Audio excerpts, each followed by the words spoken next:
अस्सलाम वालेकुम रहमतुल्लाहि व बरकातुहू। कैसे हैं आप सब? आप सबको ईद मुबारक। अहले इस्लाम को ईद मुबारक, ईद उल अज़हा की बहुत बहुत मुबारक। तो कैसे चल रही है आप लोगों की ईद? तो मैं भी लेकर आई हूँ एक छोटा सा व्लॉग, क्योंकि ईद की फ़ुर्सत में टाइम निकालना हो जाता है थोड़ा सा मुश्किल, फिर भी निकालना पड़ता है क्योंकि हमारे व्यूवर्स हमारा वेट कर रहे होते हैं। तो जल्दी जल्दी पहले मेरे चैनल को लाइक शेयर एंड सब्सक्राइब कर दें। तो सबसे पहले आ जाती है अलीना की तैयारी। बच्चियों की तो ईद की तैयारी ख़त्म होने का नाम नहीं लेती, और अगर मेहंदी ना लगवाएं तो उनको लगता है जैसे ईद आई ही नहीं।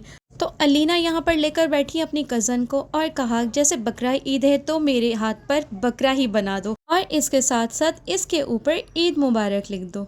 इतनी एक्साइटेड थी अलीना, मेहंदी लगवाने से पहले मेरे पास भागती आई, अम्मी मेरी वीडियो बना दे। तो मैं भी आ गई। मैंने कहा चलो मैं टाइम निकाल कर आती हूँ, जब तक मैं कपड़े प्रेस कर लूँगी, क्योंकि सुबह ईद की नमाज़ पढ़ने के लिए सब तैयारी रात में ही करनी पड़ती है। और इसके बाद अब अलीना ने अपना ड्रेस चेंज कर लिया है, क्योंकि ईद का फर्स्ट डे था और मैं आज सेकंड डे इस व्लॉग को अपलोड कर रही हूँ। मेकअप इसने इतना ज़्यादा किया नहीं और ज्वेलरी भी इसने नहीं पहनी, क्योंकि गर्मी बहुत थी और यहाँ पर रायान की शरारतें ख़त्म होने का नाम नहीं ले रही। अलीना ने अपनी कज़न से कहा बस हल्का सा ही मुझे मेकअप करना, क्योंकि गर्मी बहुत ज़्यादा है और मुझसे ये फिर हैंडल नहीं होगा। तो ऐसा ही किया असफ़ा ने और इसे बहुत लाइट सा मेकअप किया। अब अलीना हो चुकी है तैयार, और ये आपको अलीना अपनी मेहंदी दिखा रही है। बहुत प्यारी मेहंदी का कलर आया है और अलीना ईद के दिन बहुत ज़्यादा खुश है।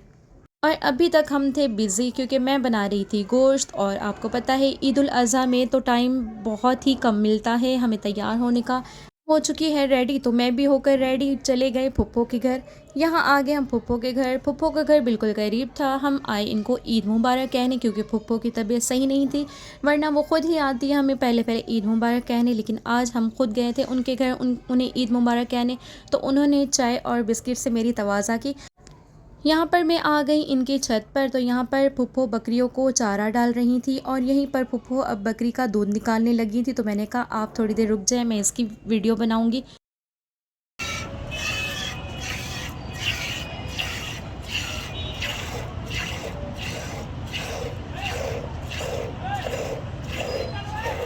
तो आज आपने लाइव देखा बकरी का दूध कैसे निकाला जाता है। फुप्पो ने पहले इसको अच्छे से वॉश कर लिया था और उसके बाद इसका दूध निकालना शुरू किया। तो ये भी एक ट्रिक के साथ ही निकाला जा सकता है, हम जैसे आम बंदे नहीं निकाल सकते। तो यहाँ पर 1 किलो के करीब माशाल्लाह बकरी का दूध निकला है, और बकरी का दूध तो वैसे भी बहुत ही ज़्यादा शिफा है। हमारे प्यारे नबी हज़रत मोहम्मद मुस्तफ़ा सल्लल्लाहु अलैहि वसल्लम को भी बकरी का दूध बहुत ही पसंद था। बकरी का दूध फुप्पो निकाल चुकी हैं, और बकरी ने अपनी टांग को खुद ही छुड़ा लिया है और बहुत ही ज़्यादा अब रिलैक्स फील कर रही है। तो यहाँ पर अब फुप्पो की बेटी ने मुझे कहा कि आपने मेहंदी नहीं लगाई। तो मैंने कहा टाइम ही नहीं मिला। तो मेरी कज़न ने कहा आप बैठ जाओ, मैं आपको आधे घंटे में बहुत ही खूबसूरत सी मेहंदी लगा देती हूँ।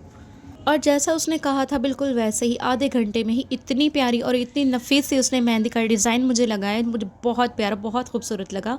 मेहंदी लगाना भी टैलेंट है जो मुझ में तो बिल्कुल भी नहीं है।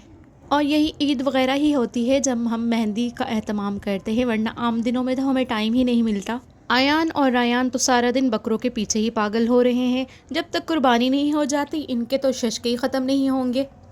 ईद उल अज़हा तो लेडीज़ और जेंट्स दोनों के लिए बहुत ही मसरूफ़ ईद रहती है।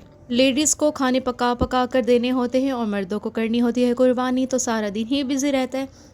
तो अब बातों ही बातों में मेरी मेहंदी लग चुकी है, और आप देख सकते हैं बहुत ही प्यारा नफीस सा डिज़ाइन मेरी कज़न ने लगाया है। मैंने इसे बहुत ज़्यादा थैंक यू कहा, मेहंदी को खुश्क होने के लिए छोड़ दिया, और यहाँ पर हो गया मगरिब का टाइम। 2000 years later. तो यहाँ पर मेरी मेहंदी खुश्क हो चुकी है और बहुत ही प्यारा सा कलर आया है। तो अब मैं आ गई अपने घर, और गर्मी बहुत थी तो मेरा बेटा मेरे लिए लेकर आया लिम्का, जो मैं पीती हूँ पाकोला फ्लेवर में, और इसे पीते ही मैंने अपने व्लॉग को किया ख़त्म। मिलते हैं नेक्स्ट वीडियो में। तो मेरा व्लॉग आपको कैसा लगा इसका फ़ीडबैक आप मुझे ज़रूर दीजिएगा।